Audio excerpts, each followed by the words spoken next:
Então, dando sequência ao nosso projeto que trata da eficiência, né, essa série de vídeos que trata da eficiência energética em eletrodomésticos, hoje nós vamos falar sobre sistemas de refrigeração.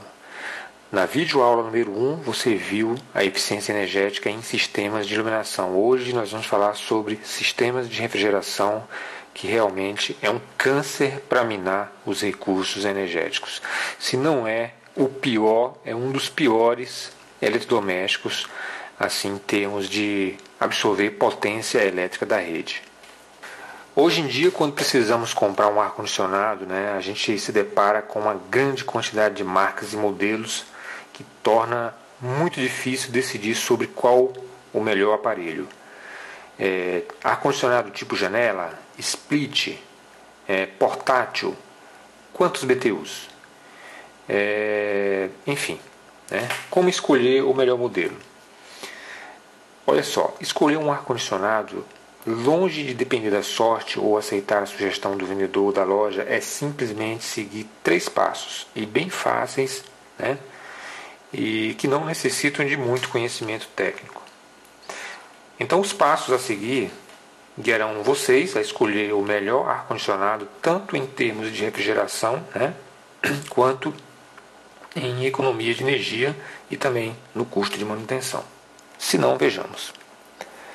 O primeiro passo é definir quantas BTU o seu ar-condicionado precisa ter. Mas o que é BTU? BTU, ao contrário do que muita gente pensa, não é potência elétrica. É uma abreviação em inglês do termo Unidade Britânica de Temperatura. A quantidade seria a capacidade que o equipamento tem de refrigerar o ar. E quanto mais BTUs precisa ter o ar-condicionado, maior será o seu compressor e, portanto, mais potência elétrica ele pode absorver da rede. Agora existe no mercado uma série de modelos de ar-condicionados que tem eficiência energética diferente. Se você for olhar pelo selo Procel, você vai ver da classe A à classe E. Entendeu? E muitas vezes você tem um ar-condicionado, vamos supor, de 9.000 BTUs com classe A, e em outros fabricantes você tem os mesmos 9.000 classe B. Ou seja, o motor é diferente, uma potência é diferente. E nessa videoaula a gente vai aprender a fazer a escolha com base nesses critérios também. Antes da gente falar sobre o assunto, como é de praxe, vamos falar um pouco sobre o princípio de funcionamento. O calor ele não desaparece na verdade. O ar-condicionado ele retira de um ambiente e passa para o outro. O calor sempre está penetrando em um ambiente ou sendo gerado nele por equipamentos elétricos, lâmpadas, ou até mesmo pelo próprio metabolismo das pessoas presentes. Na nossa série número 1, a gente falou sobre iluminação. Só para vocês terem uma ideia, a substituição das lâmpadas incandescentes por fluorescentes ela pode reduzir em até 25% o calor provocado pela lâmpada. Cada watt da lâmpada gera cerca de 3,4 BTUs por hora. Então, se você tiver 3 lâmpadas de 100 watts acesa, precisará de mais de 1.000 BTUs em seu ar-condicionado apenas e tão somente para retirar o calor produzido por elas. Outra coisa é a circulação de pessoas por portas. A abertura de uma porta por uma pessoa e logo em seguida o seu fechamento acrescenta cerca de 60 BTUs ao calor do ambiente. Então, dessa forma, se você tiver 10 pessoas entrando e saindo desse ambiente em 1 hora, acrescentará mais 600 BTU de calor a ele, ou seja, mais 600 BTU de capacidade que o seu ar-condicionado precisa ter. Então, o primeiro passo para a gente fazer a escolha certa do nosso ar-condicionado é calcular quanto calor entra ou é gerado dentro de um ambiente. Esse cálculo chama-se carga térmica e não é difícil de fazer, mas você vai precisar de fazer algumas medições no local. O segundo passo é definir qual tipo de ar-condicionado é mais adequado. Esses dias eu tive num restaurante, um restaurante muito bonito, uma fachada assim imponente, numa beira de uma estrada, né? E eu fiquei realmente impressionado com o sistema de refrigeração. Não porque era bom demais, porque era completamente ineficiente, né? Um ambiente muito alto, pé direito, devia ter aí algo em torno de 7 a 8 metros. Eu nunca vi uma coisa dessa. E lá no topo, a 8 metros de altura, você tinha lá uns 6, 7 split tentando refrigerar o ambiente e não conseguia. Ali seguramente estava mais de 30 graus ali, com cerca de mais de 100 pessoas dentro daquele ambiente. É um ambiente muito grande, né? Mas o que mais me impressionou ali foi a fachada do restaurante, que era completamente feita de vidro até o teto. Toda a frente e mais uma lateral inteira de vidro, seguramente com transparência superior a 90%, né? Então o vidro, ele, em comparação com outros materiais de construção, ele transmite até 2 vezes mais calor.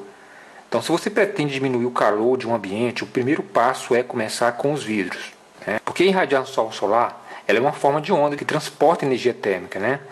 Então, a energia é associada à agitação de moléculas, ou seja, é o movimento desordenado das partículas que constitui a matéria. Então, todos os corpos possuem energia térmica e esta é medida pela temperatura. Um bom exemplo disso é o vapor de água que fica suspenso no ar, né, e que nos rodeia. Então, quando essas moléculas são bombardeadas pela irradiação solar, então nós temos uma maior sensação de calor. Portanto, quanto menos umidade tivermos no ambiente fechado, melhor, né? Então, é exatamente isso que um ar-condicionado tem que fazer, né? Então, ao contrário daqueles climatizadores evaporativos, né, os ar-condicionados precisam retirar a umidade do ar. É por isso que você observa a água pingando lá de fora, né? Ou seja, eles tiram a umidade e jogam para fora. Então é um transporte de energia, né? Na verdade, eles tiram a energia térmica de um lugar e jogam em outro, né? Então, dessa forma, o ar é resfriado por conta disso, né? É uma troca térmica. Teoricamente, sem umidade, a irradiação solar não terá onde se manifestar. E aí vocês já podem imaginar o resultado disso, né? Então, quanto àqueles climatizadores evaporativos, por mais que os seus fabricantes façam propaganda, eles não permitem um efetivo controle da temperatura do ambiente, né, que depende mais mesmo do controle da umidade relativa do que o aparelho em si. E voltando àquela questão do restaurante de vidro, olha, você tem vidros duplos, que também são caros, né? Eles reduzem tanto o calor por condução quanto por exposição solar, entre 10% e 20%, né? E se você optar por vidros de cores, né, eles podem reduzir em até 65%, dependendo da cor utilizada, né? Todos ou elementos que possam proporcionar sombras instalados exteriormente às janelas, eles podem reduzir a carga solar em até 75%. E as venezianas ou cortinas colocadas internas nas janelas podem reduzir a carga solar em aproximadamente 35%. Após saber quantas BTUs seu ar-condicionado precisa ter, deem o segundo passo, que é tão importante quanto a escolha do ar-condicionado, né?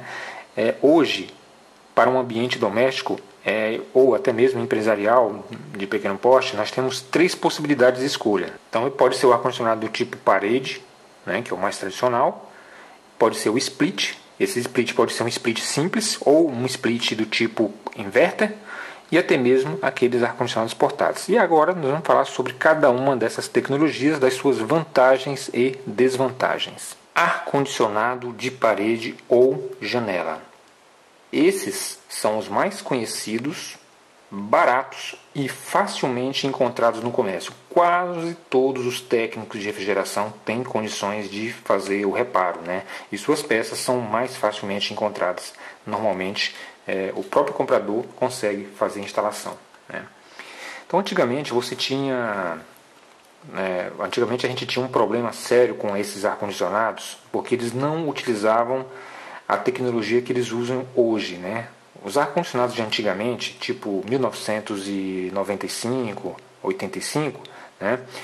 Eles utilizavam aí um motor do tipo alternativo, que é um motor que tem baixa eficiência energética. Hoje os motores, os compressores desses tipos de ar-condicionado, eles são todos do tipo rotativo, que é o mesmo motor do split. Então, em termos de compressores e motores, você tem a mesma tecnologia e eles são tão econômicos quanto os splits. Então existe um grande engano em relação às pessoas que acham que um split, né, por ser um produto inovador, ele é mais eficiente do que um ar-condicionado do tipo janela. Mas não é bem por aí não, tá? Em termos de motorização é a mesma. Inclusive você tem ar-condicionados do tipo janela que com a mesma capacidade de BTU consegue absorver menos potência elétrica. E aí você ainda tem uma outra vantagem em relação aos ar-condicionados do tipo janela, né? Porque eles conseguem fazer a troca de ar, ou seja, eles conseguem circular o ar internamente no ambiente. Eles pegam aquele ar de dentro e jogam para fora. E você tem uma constante troca de ar. O ar é sempre novo, é sempre renovado. Já no split você não tem troca de ar. Você já observou isso? Não tem troca de ar, né? O que acontece com o split? Ele simplesmente tira a umidade do ar, joga uma massa fria para dentro, né? Resfriam esse ar e vai circulando aquele mesmo ar constantemente ali, né? Então aquele ar ele fica saturado, né? Mas voltando aqui à questão do nosso ar-condicionado do tipo janela, né? Em termos de manutenção e reparos, o janela ele apresenta a manutenção mais fácil, né? Com peças mais facilmente encontradas e em geral eles são mais baratos, né? Recursos. Grande parte dos ar-condicionados do tipo janela, atualmente, eles são fabricados com compressor rotativo. Eu já falei sobre isso, né? E que reduz o consumo de energia e ruído, né? Alguns modelos mais caros, eles apresentam inclusive aí um controle remoto e um termostato digital, né? Qual é a limitação desse produto? A primeira limitação é que, como eles retiram o calor de um ambiente passando para outro, né? Não sei se vocês já observaram, aquele ar-condicionado do tipo janela, você tem um ar quente ali sendo jogado pelo lado de fora, né? E então, nesse caso, você não pode ter obstáculos contra, né, a sua parte traseira, né? Ou pelo menos 1 metro afastado dela. Então, além disso, o lugar para onde é retirado o calor ele deve ser aberto ou ventilado, de modo que o ar quente se dissipe na atmosfera. Então, se a sua preocupação é manutenção barata, facilidade de instalação, pouca preocupação com estética, então obrigatoriamente a sua condição vai ser o ar do tipo janela. O problema é o seguinte: se você tiver uma necessidade de mais de 30.000 BTU, aí já fica inviável, né? Esses ar-condicionados não são fabricados para grandes potências. Aí você vai ter que fazer uma opção por um split, e é o próximo assunto que nós vamos falar. Olha só, pessoal, ao contrário de um ar-condicionado do tipo janela, que você mesmo pode fazer a instalação e sem gastar nenhum centavo, o split não é assim. Para você fazer a instalação de um split, você vai ter que desembolsar pelo menos aí de 30% a 40% do valor do ar-condicionado, entendeu? Por quê? A palavra split em inglês significa dividido. E é exatamente isso que ocorre com o ar split. A unidade que resfria o ambiente, né, que ela é chamada de evaporadora, ela é separada da unidade que contém o compressor, que é aquela parte que fica fora da edificação, né? E a ligação entre essas partes ela é feita por tubos e cabos elétricos, né? E dentro desses tubos de cobre tem que circular um gás, tá? Esse gás ele é comercialmente conhecido como freon, né? Que é o R22. Só que esse gás ele precisa ser colocado dentro da tubulação, tá? Só que antes é preciso fazer o vácuo dentro dessa tubulação, eliminar o ar atmosférico que existe dentro dessa tubulação para poder colocar esse ar lá dentro, esse gás lá dentro, né? E esse procedimento, tá? Ele tem um custo. Por quê? Esse processo ele é feito através de um equipamento chamado bomba de vácuo. E eu acredito que, além de técnicos de refrigeração, eu acho que ninguém deve ter uma bomba de vácuo em casa, né? Então é indispensável dar vácuo na tubulação, porque sem isso o compressor não vai funcionar adequadamente e vai ter a sua vida útil bastante comprometida, tá? Então, se a pessoa que você contratou para fazer a instalação do seu split disser que esse procedimento não é necessário, então eu sugiro que você educadamente dispense esse profissional e contrate outro, porque ele não é do ramo, tá? Outra coisa, todo ar-condicionado em funcionamento, ele condensa água, né? é aquele famoso pinga-pinga. Um A-split também condensa água, né? E essa água ela precisa ser eliminada. Isso cria uma dificuldade extra para fazer a instalação do split. Então, decidir aonde essa água será drenada é importante, tá? Então, você tem que pensar nisso antes de comprar, pois esse tipo de instalação é uma das que causa mais problema na instalação dos ar-condicionados do tipo split. O ar-condicionado split ele não renova o ar do ambiente, tá? Então, nos modelos de janela existe essa possibilidade. Agora, com split ele não renova de forma alguma.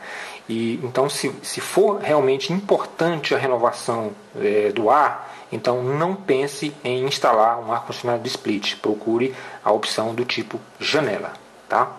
Pessoal, queria falar para vocês agora sobre o ar-condicionado do tipo inverter. Desde que o ar-condicionado foi inventado há cerca de 110 anos atrás pelo engenheiro Willis Carrier, tá? Eu nunca vi nada semelhante em termos de inovação tecnológica, tá? E eficiência energética. Inverter não é uma marca de ar-condicionado, tá? É uma tecnologia que muitos fabricantes estão apostando todas as fichas nisso, né? As grandes marcas de ar-condicionado já têm esse produto disponível no mercado, tá? E como é que funciona o inverter? Como o compressor ele varia a rotação em função da temperatura desejada, então ele permite operar com economia de até 40% em relação a um sistema convencional de refrigeração, tá? Então a eficiência do inverter no resfriamento ele se dá através do aumento gradativo na rotação, evitando assim os picos de corrente na partida, tá? Um ar-condicionado split comum, ou ele está ligado ou ele está desligado. Então, se ele parte, ou seja, se ele liga e desliga várias vezes por hora, então esses picos de corrente eles vão se acumulando no watímetro da concessionária de energia. E no final do mês, o resultado é uma conta de energia muito grande, porque esses ar-condicionados, tá, eles são realmente um câncer para drenar os nossos recursos energéticos. Então, o inverter ele veio para resolver esse tipo de problema. Então, além dele poder promover a variação da velocidade do motor, tá, através de um inversor de frequência, daí a origem do nome inverter, tá, ele também reduz aqueles choques mecânicos no eixo do motor. Então você vai ter uma vida útil muito grande no motor. Tá? Além disso, ele tem muita flexibilidade na instalação, porque a unidade externa ela pode ficar com uma distância até 20 metros maior do que o split normal. Tá? Além disso, esse produto também ele não agride a camada de ozônio porque ele usa um gás refrigerante R410A. Tá? Também alguns modelos você vai encontrar filtros de íons, né? Que eles são antibactericida, tá? E ionizam o ar aí, tirando aqueles odores desagradáveis, inclusive de metano, né? Como ele tem um inversor de frequência que promove a variação da velocidade, então eles partem de forma muito suavemente. E o resultado disso é que quando a temperatura se estabiliza, então o compressor ele opera com baixa rotação, tá? Reduzindo mais ainda o ruído da condensadora. Então a minha dica é, quando você for adquirir o seu ar-condicionado, então prefira o ar-condicionado do tipo split inverter. Simplesmente a melhor tecnologia de ar-condicionado até hoje criada pela indústria de refrigeração, entendeu? Eles custam entre 20% e 30% mais caro do que um split comum. Agora eu garanto com toda a convicção para vocês, o resultado disso você encontra na próxima conta de energia. É um investimento altamente viável do ponto de vista energético, tá? Então, a gente vai ficando por aqui. Eu espero que vocês tenham realmente aproveitado essas dicas de hoje, tá? E a próxima aula nós vamos falar sobre outros eletrodomésticos. Então aguardem e muito obrigado e até a próxima.